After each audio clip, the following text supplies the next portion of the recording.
One thing every sports fan loves is a good underdog story. An athlete or team who on paper don't look as good as their rivals, yet overcome all odds. The NFL has the 10-6 Giants winning Super Bowl 42 against Tom Brady and the undefeated Patriots. The NBA has the Dallas Mavericks defeating Kobe Bryant's Lakers, Kevin Durant's OKC, and LeBron James' Miami on the way to a title. And football isn't an exception to these miracle runs either. Denmark 1992, Greece 2004, Leicester 2016, you name it.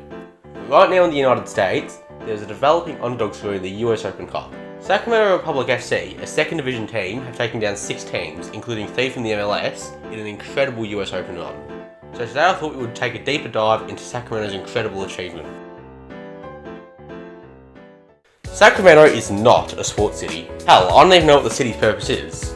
Despite sharing the state with some of the USA's most glamorous cities like Los Angeles and San Francisco, Sacramento is the capital of California, for no good reason. Seriously, I visited Sacramento while doing a road trip to the West Coast once. It was boring. Like I said earlier, Sacramento does not have a great sporting history. Their only pro club is the NBA Sacramento Kings, who haven't lost in the playoffs in 15 years. Oh, what's that? Oh, sorry, they haven't made the playoffs in 15 years. While the Kings are the only pro team in California's capital, the city has the River Cats in minor league baseball, the State Hornets in college basketball, and the USL's Sacramento Republic FC, who we'll be focusing on today. The Republic were founded in 2012 and made their debut in 2014 in the USL, the second tier of USA's football or soccer pyramid. For an expansion side, the team was great. Kiwi goalie Jake Gleason was loaned in from MLS side Portland Timbers and was one of the best keepers in the USL. Thomas Stewart top scored for the side with 11 goals, while Diego Lopez scored 10 and had 8 assists. The Republic would come second in the league, and then would even go on to win the championship in the playoffs. And sure, this was partly due to the fact they got to play 8th seed Harrisburg City Islanders in the final, but you can only beat whoever's in front of you. Ever since Sacramento won the playoffs in its inaugural season, it's continued to do well. They haven't reached that same success, but have only missed the playoffs once. In October 2019, a plan was placed for Sacramento to join the MLS in 2022, but this has since been delayed due to Sacramento's inability to build the $226 million stadium that they have promised to build. But with the recent developments with the Republic, the MLS have had no choice but to be put on notice. With the recent results that Sacramento have achieved in the US Open, people are now crying out for the Republic to join the MLS as quickly as possible. So let's take a deeper look into what's actually going on for the second tier side at the moment, and how they're on the verge of making history. The US Open is a tennis tournament in New York. Wait, what's that? Wrong US Open? Okay then, the US Open is a golf event part of the PGA Tour in Massachusetts. Doing it right? The US Open we'll be focusing on today is a football knockout tournament featuring teams from the MLS, USL, NPL, and even some underage and amateur teams in the USA. Basically consider it the state's version of the FA Cup. How the fixtures work is simple enough.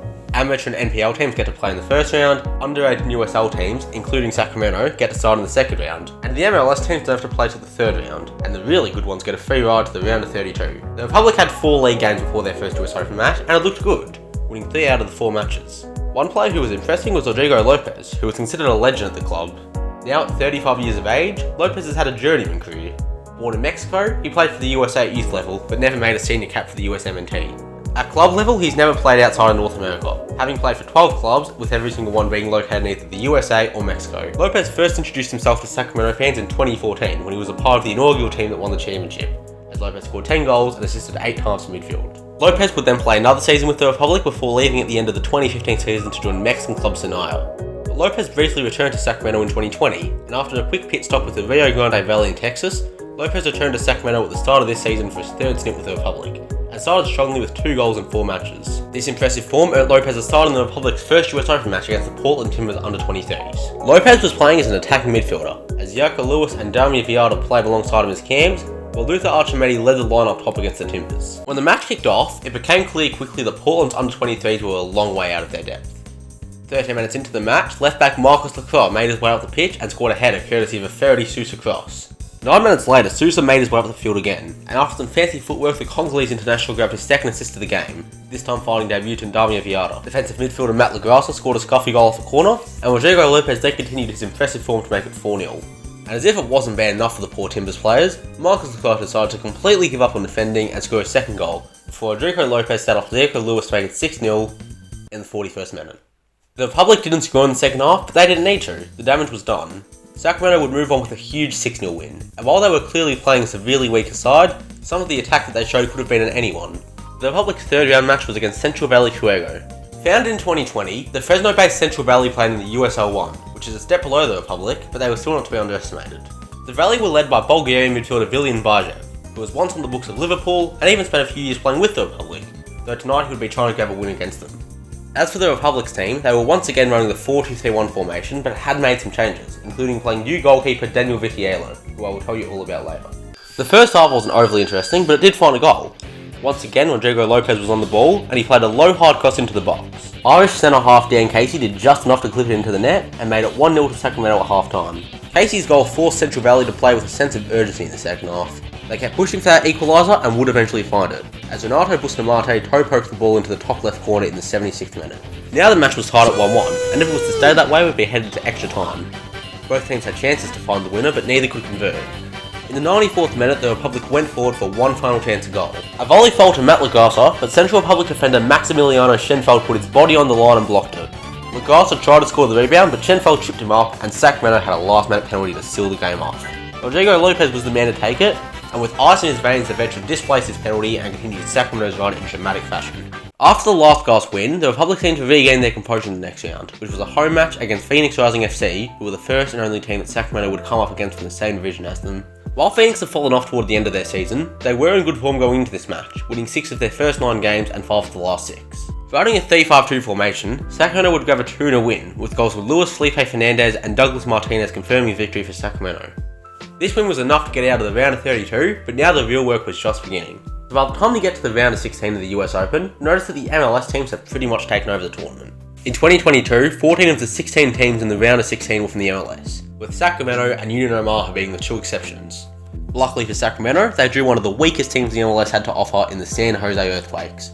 At the time of writing, the Earthquakes have only won 5 games, which is the least out of any MLS team. If Sacramento were going to beat any MLS team, this was the one. The game kicked off, and surprisingly to some, it was Sacramento who were looking like the better team. Sacramento won a quarter in the 28th minute, and finally broke the dreadlock as Rodrigo Lopez's cross found Luis Felipe Fernandez for a beautiful header. 1-0 to the Republic. Sacramento didn't take their foot off the pedal after the goal, it was in fact the very opposite, as they continued to push forward and got close to doubling their lead on occasions. But who else was going to do it other than Rodrigo Lopez, who scored an absolute screamer in the 83rd minute to make it Sacramento 2, San Jose 0, which is how the game would end. Sacramento had beaten their first MLS team on this run, and were now headed to the quarterfinals. The quarterfinal was against LA Galaxy, who were the favourites going into this match. Going into the game, the Galaxy weren't in great form, but I mean, come on, they're playing a USL team. Even with Chicharito and Douglas Costa being rested, it should still be a cakewalk. Over the top to Martinez, flag stays down. Douglas Martinez centers it! Dream start for Sacramento! It's been 3 minutes. Captain Fantastic Rodrigo Lopez did it again, with the midfielder sneaking into the box and finishing with a great strike courtesy of a Douglas Martinez assist. But despite getting an early wake-up call from Sacramento, the Galaxy would be the better side in this match. Galaxy fullback Raheem Edwards was causing havoc down the left-hand side, and nearly set up a goal for Samuel Garcia before coming close to scoring one himself, though both attempts were saved by Daniel Vitiello. However, when the corner came in after Vitiello's second save, the Galaxy struck not from one of their own players, but instead Sacramento centre-half Connor Donovan, who failed to clear his lines and ultimately scored an own goal in the 18th minute. Despite 2 goals in the first 20 minutes, the rest of the match played out like a marathon as opposed to a sprint.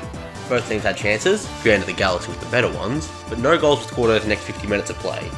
But in the 70th minute, it would be Luis Felipe Fernandez who took a strike seemingly out of nowhere, and scored to give Sacramento a 2-1 lead with only 20 minutes left. Led by former Man United and Real Madrid striker Chicharito, who had come on as a substitute, the Galaxy was suddenly hunting their second equaliser, and they came close on some occasions, but they couldn't get it done. The Republic had done the unthinkable, and had beaten the LA Galaxy 2-1 to advance to the semi-finals of the US Open.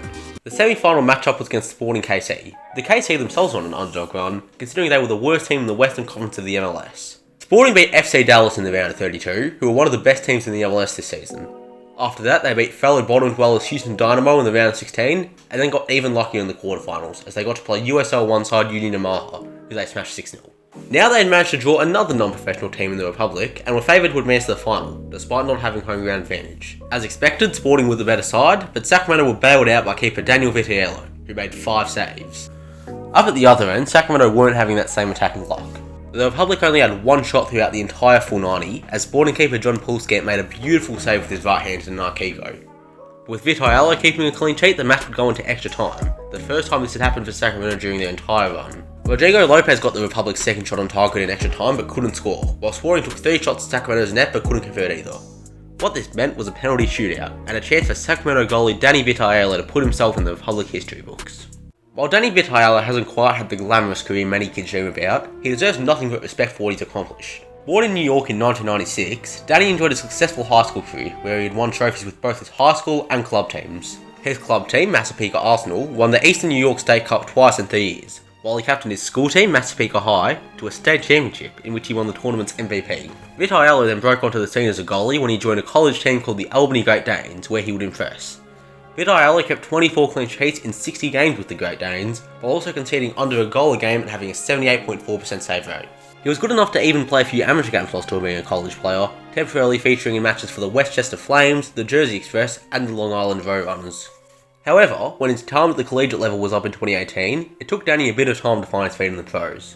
He spent time with both Nashville FC and New Mexico United, but never played for either team. It wasn't until 2020 when he started finding consistent minutes again. After signing for the Pittsburgh Riverhounds, he played 8 matches in the 2019-20 season, and kept an impressive 5 clean sheets while only conceding 4 goals. Vitiello was then rewarded with 27 appearances in the 2021 season, and kept 9 clean sheets for the Riverhounds as they finished 5th in the US Southeastern Conference. After 35 games and 17 clean sheets with Pittsburgh, Vitiello joined the Republic in December 2021 on a free transfer. And so far it's looked like good business from Sacramento, especially considering what Vitiello had done in the US Open. Vitiello has kept 3 clean sheets, including the one against Sporting, where he made 8 saves and took the Republic to a penalty shootout. So there he was, staring down Johnny Russell, who was taking the first penalty for Sporting. Unfortunately, no one was saving Russell's pen. Damir Viada was then up for Sacramento, and he scored an equally as impressive pen. It was all the same on the second round, as Daniel Saloy and Luis Felipe Fernandez both scored for their teams to make it 2-2, but Vitiello had his moment to shine on Sporting's third kick, as he dived to his right and saved William Agard to strike. Unfortunately for Vitiello, he was off his line, and the penalty had to be retaken. Agard scored his second attempt and showed his inner Pierre-Emerick Aubameyang in the celebrations. Luther Archimedes made it 3-3, but Felipe Hernandez sent Vitiello the wrong way for Sporting's fourth goal. A miss from Sacramento where the next penalty would have put Sporting in prime position to win, but Sacramento's Malik Foster kept his nerve in tremendous fashion, delivering a Venica into the back of the net. Brilliant shithousery as well. And so, with the 5th and final penalty about to be taken, Danny Vitiello got his moment in the limelight. Sporting veteran Graham Zusi stepped up, but Vitiello read it and batted the ball away with both hands. And who else was going to take the winning penalty other than Rodrigo Lopez? Sacramento's captain stayed calm, did his run-up, shot the ball down the middle and found the back of the net. Sacramento had done the impossible and defeated their 3rd MLS team and 6th team on their way to become the first team outside of the MLS to make the US Open final since 2008. So the final has been played yet. Sacramento will play MLS side Orlando City on the 7th of September, and if they win, I'll re-upload this video with the added segment of the final. If they don't, I'll leave a pinned comment down below talking about the final. But no matter what happens, Sacramento has done everyone proud. USL teams are not supposed to do this well. Considering the fact that there are no relegation and promotion systems, the MLS really don't care about the teams outside their division. The clubs have to rely on the money they generate purely off of tickets, merch, and transfers, which really isn't much. The average player in the USL makes something between $40,000 and $60,000 a year. For context, the lowest paid player in Orlando City is making $81,350 a year, while the best players in Orlando and around the MLS get paid comfortably into the 6 figures. For Sacramento to defy these odds and go on this incredible run is not only good for them, but for every football team in the lower leagues of the United States, to show that they better be taken seriously. Not only that, but for all the people of Sacramento, especially those into sports, this is massive. As I said at the start of the video, Sacramento really doesn't get much representation around the states when it comes to sport, so we can only hope that this exciting project that the Sacramento Republic are going through right now will change that. And if they win the US Open, that's going to massively kickstart that process. So good luck Sacramento, we're all rooting for you. But that is going to end today's video guys, and I hope you have enjoyed it. Make sure to like, comment and sub if you have not already, and I will see you all next time.